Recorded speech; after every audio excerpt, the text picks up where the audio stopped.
You're tuned in to the Restaurant Rockstars Podcast. Powerful ideas to rock your restaurant. Here's your host, Roger Bodwin.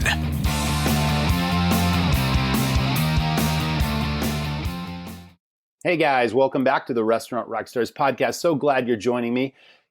As you know, I normally interview best practices, the top operators in the country, companies that can really help you with technology or service or finance, to improve your business.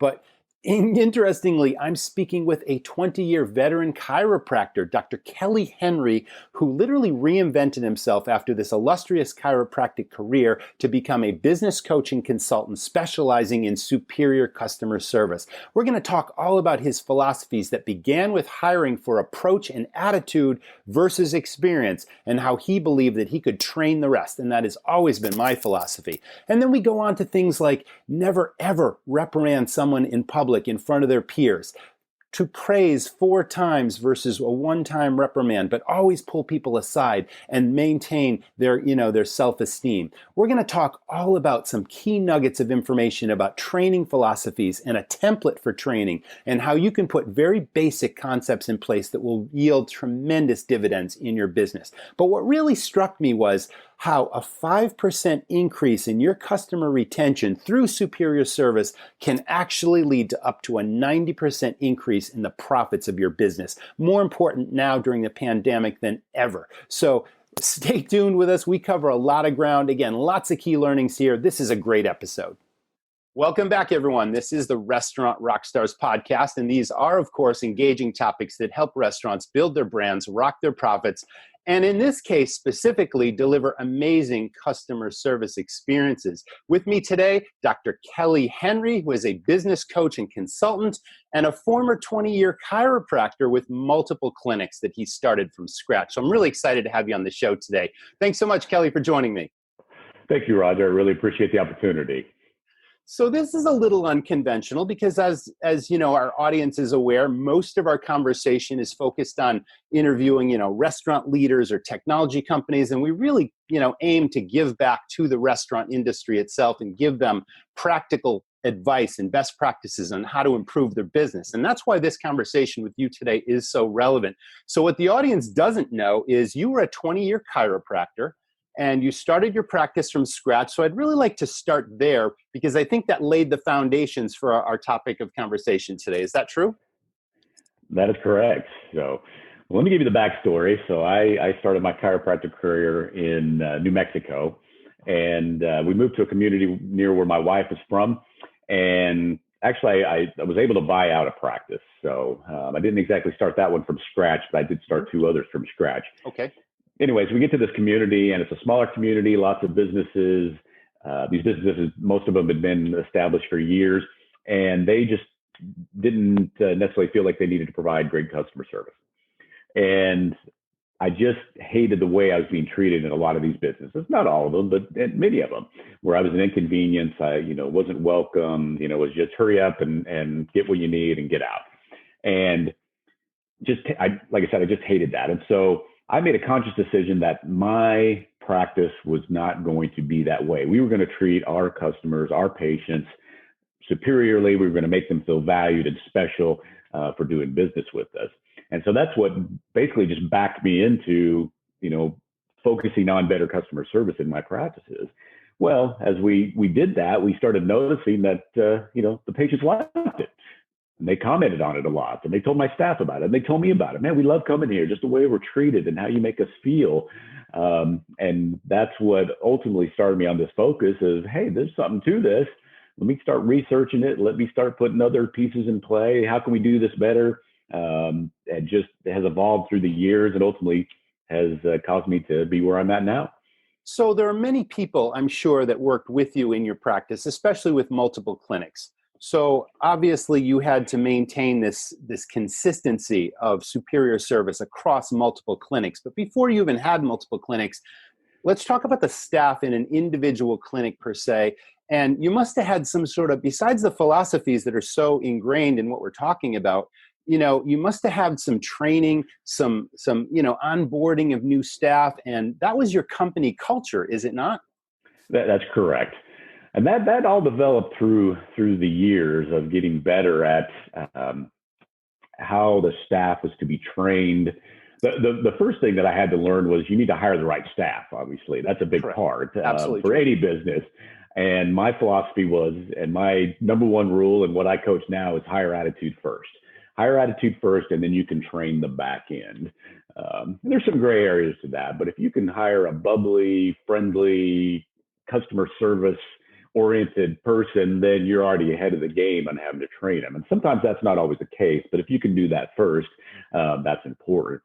One other big piece to training the staff and to having the staff be on the same page as me was changing my attitude. And I had the wrong attitude for many years in regard to, I looked at my staff as a liability and that they were only there to collect a paycheck, and I had to be on top of every little detail, otherwise they were going to mess up. And one of my coaches, and I've been coached for many years and still being coached, he called me on that and said, hey, listen, you need to look at your staff as an asset, treat them as a team, and start making sure you're commenting on the things they're doing good, because they're doing way more good than they are doing bad. And that shifted the whole mindset of my staff, and put them in a place where, hey, I'm valued here in this office. You know, Dr. Henry values me. He appreciates what I do. And then in turn, they can value the patients and make them feel valuable. So the bottom line is, it's impossible for you to treat your staff and your employees bad and then expect them to turn around and treat the customers, the clients, the consumers well. So now you're talking about a system where you work on your business so that you decide in the future how you work, if you work there at all. You know, it's relying on your good people. Now, as a chiropractor, I'm assuming that you practiced for most of those years and that you weren't an absentee owner of a large growing practice. You were still a practicing chiropractor, so you were able to be on site every day. Did you travel to your different clinics and treat different clients or patients at different clinics so that you could kind of make sure that the big picture was always following those philosophies? I did some degree, but like you said, I was very active in my own clinic. I had associate doctors that it gave me some flexibility, but I love the aspect of practicing. So I never distanced myself from that until I actually retired. What I did though is I would hire associates, train them in my main clinic, and then I would place them in the other locations. So they really got a taste and feel and understood the culture and what was to be expected, and knew how this was going to work. So when they got into the other clinic, they could follow just along. You know, I used to tell them, man, I'm giving you keys to a Lamborghini here. You know, just follow what I've done. We got a pretty good system here. Just stay within the lines, and you're going to do pretty good. So the people that you hired, we already said that you start with attitude and the approach to the job first, and then the other aspects of the job can be trained. That is excellent philosophy for restaurants to follow, of course. You know, start with that core ingredient of the right person and then train from there.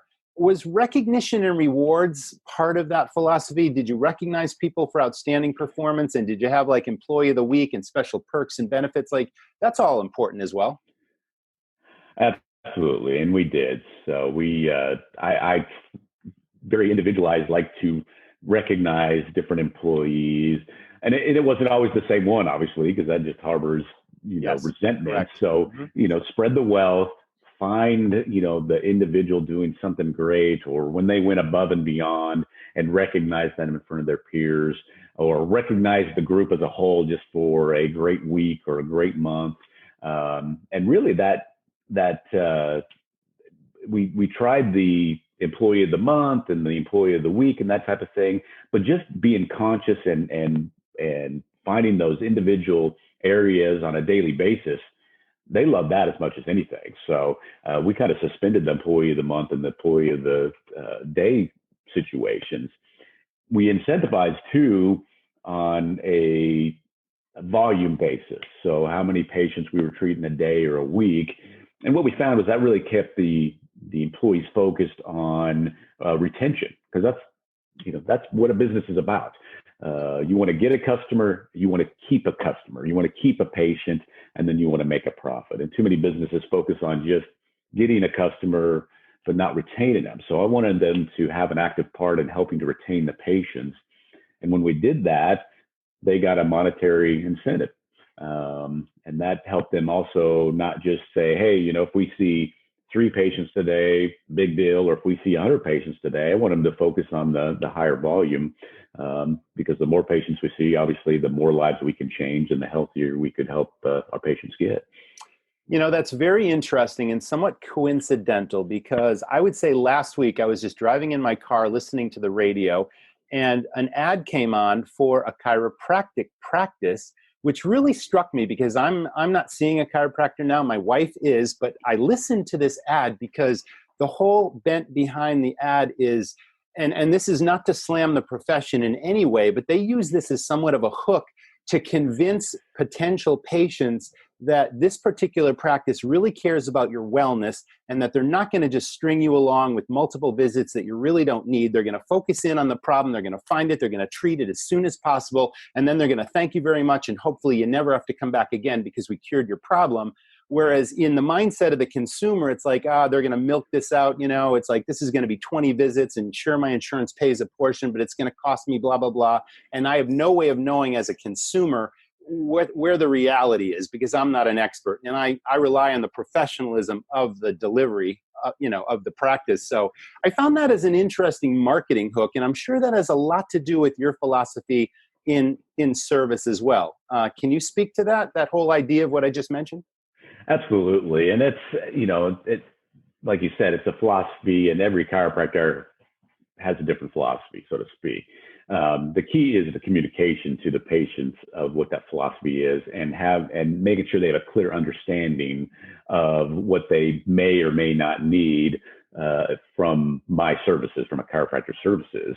The thing that patients don't realize or don't make a connection with is, they maintain everything in their life, their car, their house, their yes, whatever. So everything's maintained, but then they don't think about maintaining their health. And so that was a big philosophy in my office is, hey, I can adjust you. That's not going to necessarily make you, it's not going to cure all your ills and make you healthy for the remainder of your life, because life is stressful and there's stress on your body constantly. So chiropractic's a piece of it, but you also need to eat better, and you need to exercise a little bit and drink some water and take some supplementation. But all that together is going to help you be healthier. And once we communicated that, patients really, that kind of clicked that, oh yeah, you're right. That, yeah, you got me out of low back pain, but if I want to keep my spine healthy, my nervous system a little bit healthier, I may need to maintain it, because life never stops, stress never stops. And we want to not only get it well, but keep it well. Let's talk about how you monitored the end result of the care that you were providing through your staff in terms of a service excellence. A patient may visit for the very first time. I get the sense that they were treated as if they were an old friend, not just a first-time patient, and that they were welcomed in the door, and they were treated like I said, like they've been there for months and months and months, or even years, even though it was their very first visit. But then there's the follow-up, the little touches, the give them the extra special so that you touch them in a personal way, not just physically correcting their issue, but, emotionally connecting with them. How did you monitor that? And did you have some sort of customer feedback policy, or did people just randomly leave you great reviews online, or a combination of all those things? Tell us about that. Basically a combination. So yeah.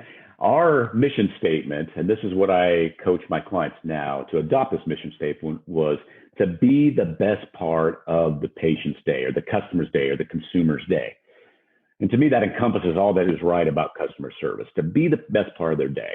You never know what a patient, a consumer, a customer is going through on a day-to-day basis. And so the focus is to be proactive, to put a smile on their face, to make them feel important, valued, like a rock star when they come into that business. And that goes a very long way. We got feedback regularly, unsolicited feedback from patients. Mm-hmm. Hey, they'd come back and say, hey, I was so down a couple of weeks ago when I was in here, and you guys just put a smile on my face, made me feel better. It didn't change the circumstances of what was going on in my day, but it made me look at it different, made me feel better about myself, and I was able to handle those circumstances better. We got that all the time. We also solicited for surveys and for recommendation, and then getting reviews. The Google reviews are always important. But the one thing that that a lot of businesses miss is surveying patients or customers, obviously, and looking for the negatives, because that's how you improve. When you have those negatives, when something happens, when there's an off somewhere, that's what you need to look at. Yeah, you have 14,000 5-star reviews, and you have 3 or 4 1-star, and you just brush those aside because you have so many 5 stars. Well, you need to look at those 1-star reviews. You need to talk to those patients or consumers that there was something off, because rarely will people complain. And when they do, you need to listen, because they are voicing for a good segment of people probably have the same concern or the same issue. And that's where you need to lock into those. And that's ultimately what will help you improve your customer service leaps and bounds. And then sitting back and saying, hey, I've got, so many 5-star reviews, we're doing good. Because that's a trap that many businesses get themselves into. And yet their customer service, they think, is one level, and the consumer says, no, it's actually down here, but they do not see that gap. Were there any specific ways that you surveyed your patients? Different businesses handle this different ways. I recently had a visit to a car dealership that during the pandemic is doing all these things to sort of get people in the door, give free automobile inspections, cut their labor rates, and I was super impressed with this dealership. And after I left the dealership, the very next day, a representative called me on the phone and asked me very quickly about my experience and if everything was to my satisfaction, was everything repaired correctly, how were you treated? And I was happy to answer those things because, again, I felt like I was special, not just I came in, I paid my bill, they fixed my car, and I never heard from them again. There are different ways of handling this, but how did you handle, querying your patients on the care they received and the service they received? Absolutely. We live in a day and age, like you just mentioned, we get a survey for everything we purchase or any business you go to, and to me, it kind of drives me nuts, because most of the time the service is mediocre, but yet they want that 5-star review. And so I'm a very simplistic guy. We did things very simplistically.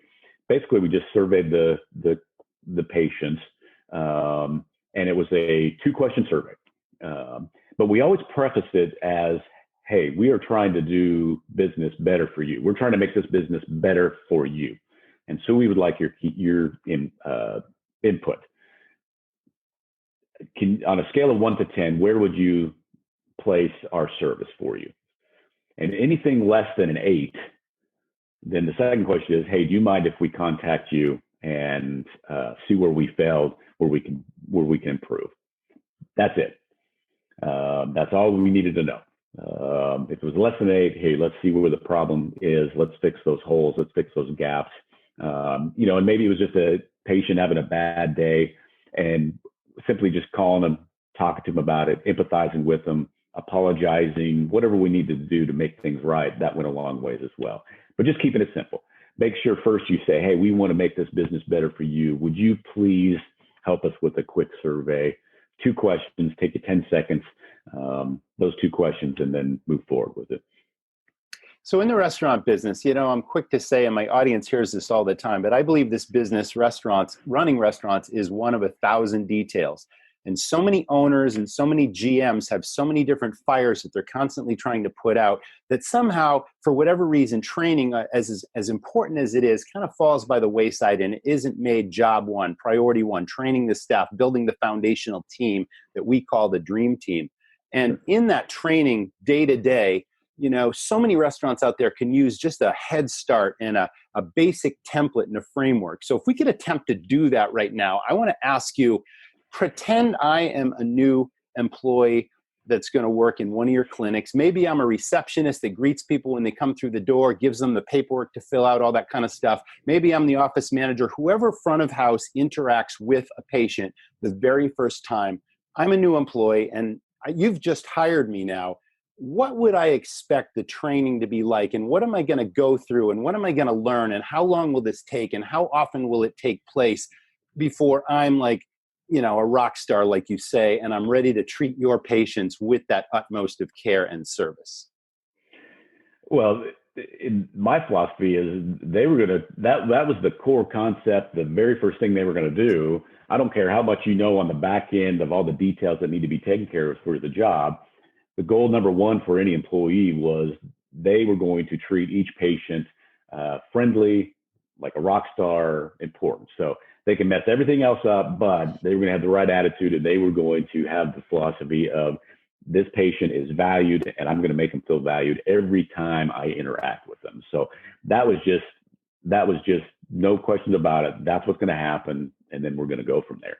The problem that I see so many businesses, and I deal with so many businesses, restaurants, and you name it, across the board, chiropractors, is they get, like you said, they get caught up in the details. They say we have great customer service, we champion great customer service, but again, their actions don't speak as loud, or their actions speak louder than their words. And that comes from top down. So again, it goes back to, if I'm not treating my employees right, I'm not valuing them, they in turn can't value the customer, the patient, the consumer. So we have to be so careful on that. Mm-hmm. Once we establish that, then training is always ongoing. I learned that was a hard lesson to learn.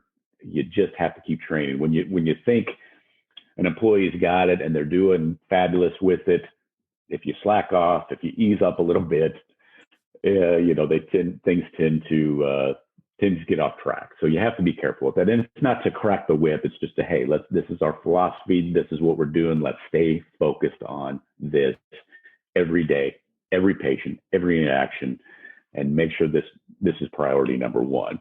And I didn't do hour-long trainings every week. We called it a morning huddle. We got focused. If there was a couple of details we needed to work on, we would talk about that. Let's get retrained on that. Let's focus on that and move forward. And just that little snippet, that little bit of training every day, cumulatively, went a whole lot farther than sitting down with my staff for an hour at a time every week and taking time out of their lunch or whatever the case, or after hours. They didn't like that. When we could just focus on a little bit, that went a long ways, and it served us quite well. Excellent. I love the AM huddle idea. Let me ask you, did you find a balance between catching people doing things right and then, maybe, and criticism is too strong a word, but constructive criticism goes a long way in developing and nurturing a staff to overperform. And a book comes to mind, The 1 Minute Manager by Ken Blanchard, is an old classic that I use as sort of a framework, 1 minute praise for catching them doing something right. And then they call it a 1 minute reprimand, where you literally correct the behavior. You make sure that the person understands where they deviated from the desired performance. And then they give their own answer on how they're going to correct it. And then you monitor that, and, the show must go on, of course. Did you find that balance in, finding reprimands and finding praises and making sure that, there was that everyone felt valued, but yet, the whole organization rose because of that philosophy? Absolutely. So my philosophy was, we want to praise 4 times as much as we give constructive criticism. So, because again, those employees are doing way more good than they are messing up or, not following the philosophy correctly. So, keep praising. And, and when you're praising the other employees in front of, collectively, and you're saying, hey, you're doing a great job and you did this really well. The others see that and they go, okay, I need to step up my game in that part. So you're almost constructively criticizing the other employees when you're praising somebody else. So they're like, oh yeah, I need to do that because I want to be acknowledged for it. So that worked quite well. Yeah. The other philosophy is praise in public and criticize in private. So if there's an issue and something that needs to be addressed, you take that employee aside, you let them save face, you keep their self-esteem intact. And then I love the sandwich method, and I think that came out of Ken Blanchard's book as well. So, you want to praise them for something, and then you want to follow up with the criticism. Hey, here's where we're falling off a little bit. I need you to do this, and then praise them with something else at the end. And again, that's a whole lot easier on their self-esteem. Again, it doesn't create resentment. Helps them focus on, hey, this, he just wants this to be better and help me to be a great part of this team and move forward. So praise in public, criticize in private. I'm really glad you mentioned that, because I have witnessed, even in businesses that I had I was a customer in a business, and I've actually seen, staff criticized in front of customers, in front of other staff. I mean, you're absolutely dead on with that. So that is a key nugget that it seems like common sense, but there are certain managers out there that don't see it that way, and that they think there's an example to be made in front of others, and that is the wrong approach. So thanks so much for bringing that up. Let's talk about your experiences in restaurants, say pre-pandemic, during the pandemic, if you've had dining experiences in restaurants, and if you could sort of give us an objective viewpoint, because I know as a business owner and as a person of your experience and expertise, I think we're closer to all these problems that we see in other businesses, and we're very sensitive to, perhaps less than stellar service that we receive as consumers. But specifically in restaurants, I used pre-pandemic, I was traveling quite a bit. I was speaking quite a bit, coaching quite a bit with clients all over. And obviously I'm dining out on these road trips, and I would always say 9 times out of 10, I would get what I call the order taker. And they were providing very ordinary dining experiences. They were taking the order, they were bringing the food, and then, delivering the check at the end of the meal, and leaving so much service and money on the table and not providing an extraordinary experience. Would you say that pre-pandemic, when you would eat out, what did you see? What were some of your experiences? And, is what I'm saying resonating with you as a consumer? Absolutely. And to be honest with you, I can't say I've seen much of a difference from a lot of the restaurants I've been to. Like you said, it's just, kind of order takers, and it's satisfactory service. The problem with satisfactory service is it's unremarkable, and it's just, okay, that was okay. Nothing special about it. I'm not going to be excited to champion them or recommend my friends or family go to this restaurant. It's just ordinary. And what I've preached this whole year, or since the pandemic started, is now is the time to step up your service.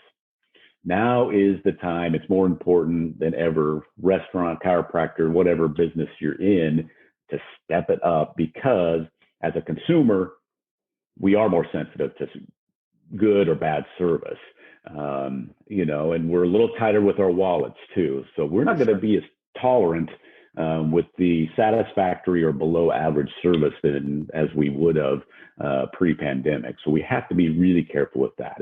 It's time to step it up. But when you step it up, you're going to shine.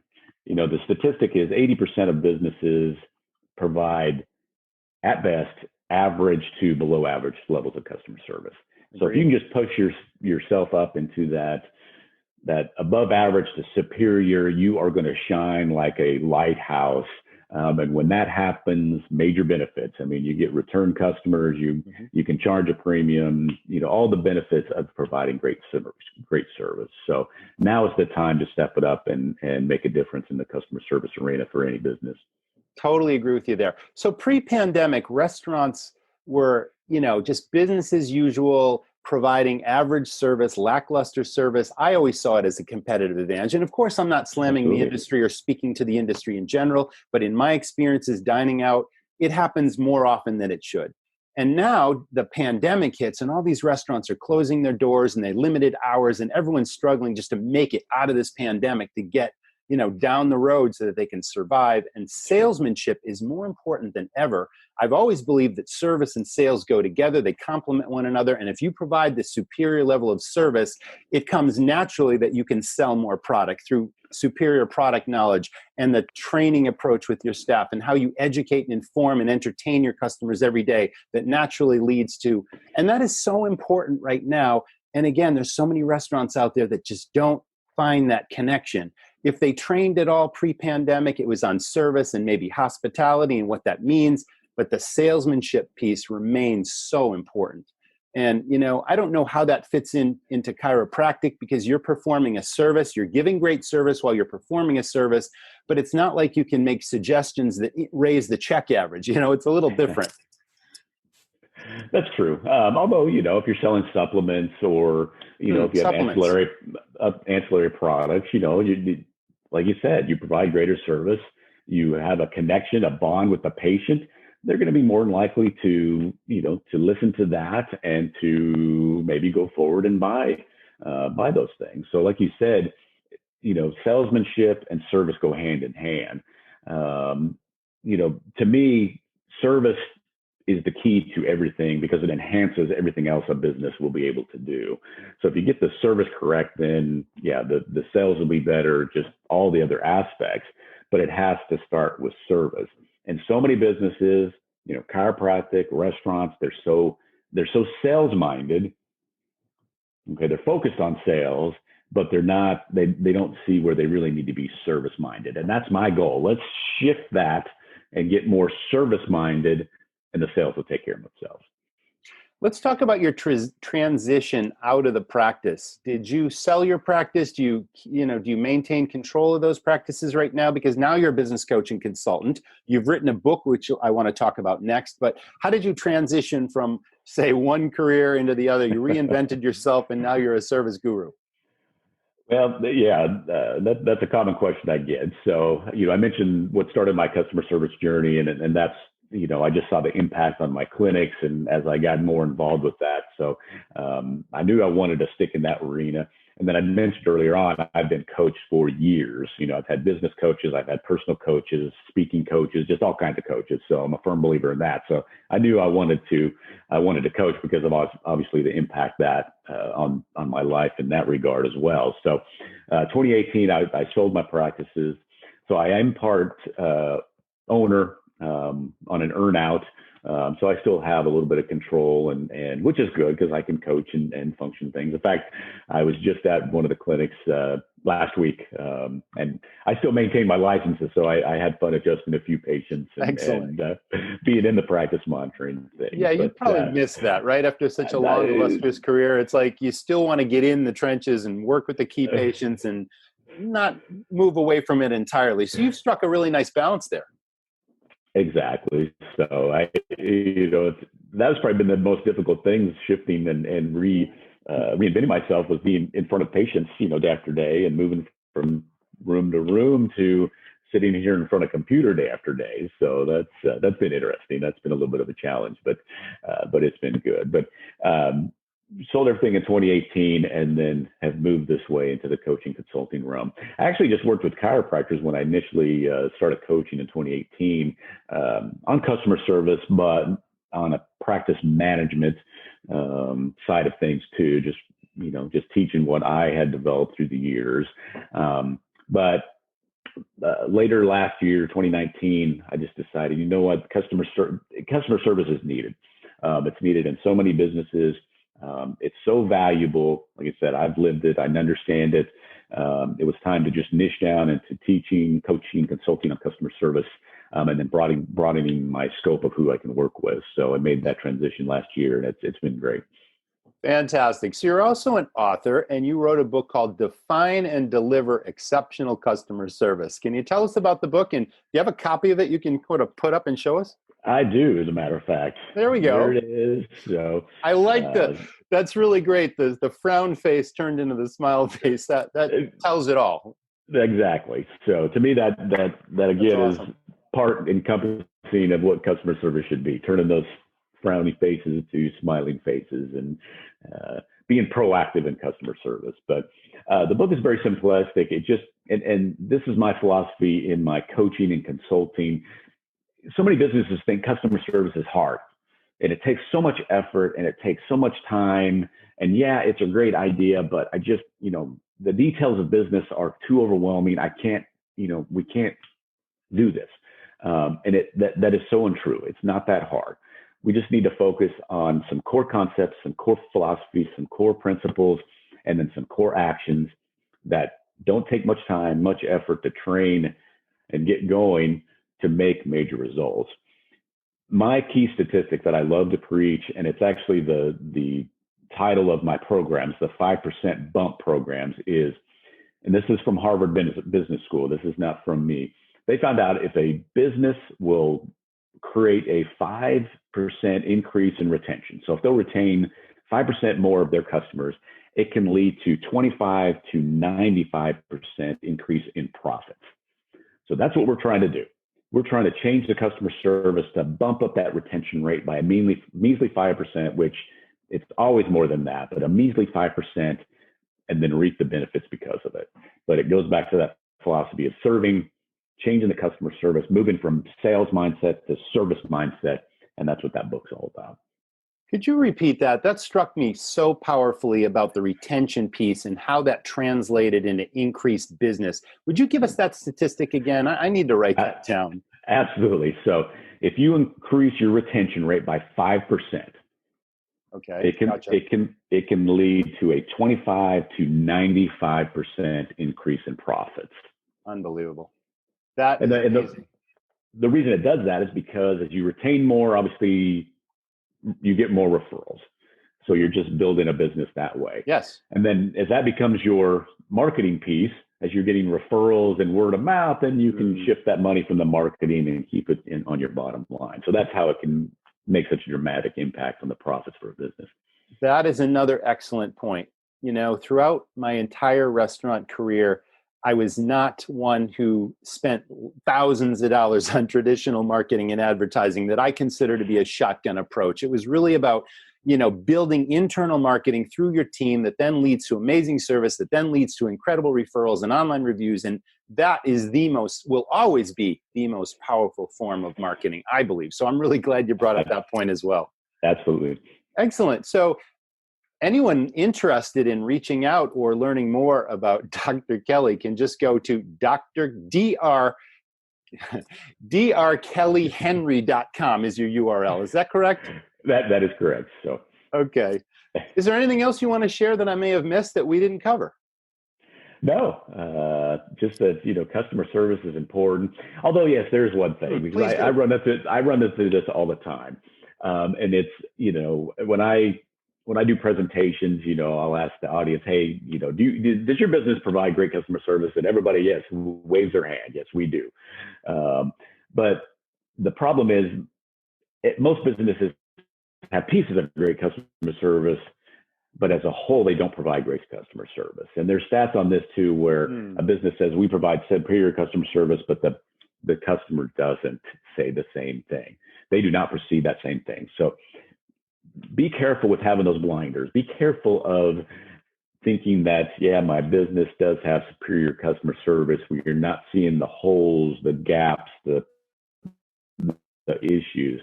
Because if you can fill those holes, those gaps, those problem areas, you'll be very pleasantly surprised on what can happen for a business on increasing that retention rate or the profits or the referrals or whatever the case may be. So just for the business owners, keep that in mind. I don't care if you're an entrepreneur, if you're a digital marketer, whatever the case may be, you provide better customer service.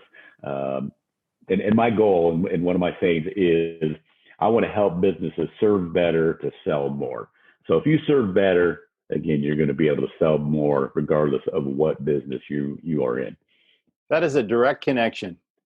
Well, thank you so much, Dr. Kelly. You've been a great guest. Thanks for joining us. That was the Restaurant Rockstars Podcast. We will see everyone once again in the next episode. Stay tuned. Guys, I'm so glad you're enjoying the podcast. We're receiving really great feedback from, a cross-section of the industry on how this is really helping you, with basics, with foundational elements that'll improve your business, more important now than ever. And this episode with Dr. Kelly Henry was no exception. We, of course, focused on customer service, how you can deliver superior guest service experiences.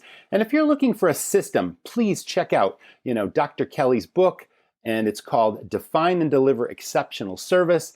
And if you want to take things a step further, we have a program called Sales Stars, which is a foundational element of not only delivering great customer service, which increases staff retention, increases customers, and really drives bottom line performance to your business, doubles sales. It's all available in a turnkey package called Sales Stars at restaurantrockstars.com.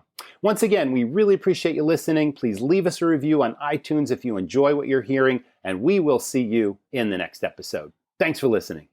Thanks for listening to the Restaurant Rockstars Podcast. For lots of great resources, head over to restaurantrockstars.com. See you next time.